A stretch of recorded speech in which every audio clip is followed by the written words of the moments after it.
നമസ്കാരം കൂട്ടുകാരെ, നമ്മൾ കൊച്ചു കഥ പറയാം.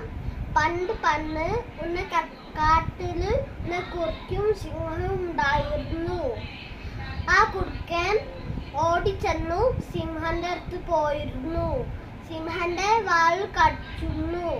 അപ്പ സിംഹം അറിഞ്ഞ് ആ കുറുക്കൻ വാല് കളിക്കായിരുന്നു.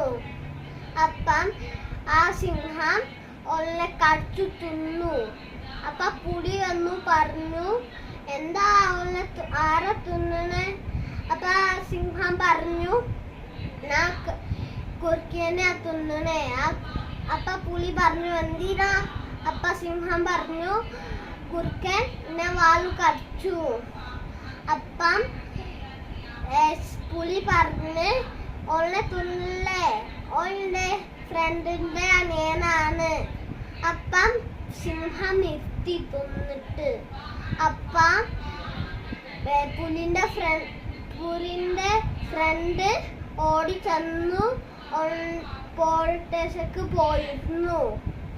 അപ്പം ആ സിംഹനെ ജയിലിൽ ഇട്ടിരുന്നു. നമസ്കാരം, നന്ദി.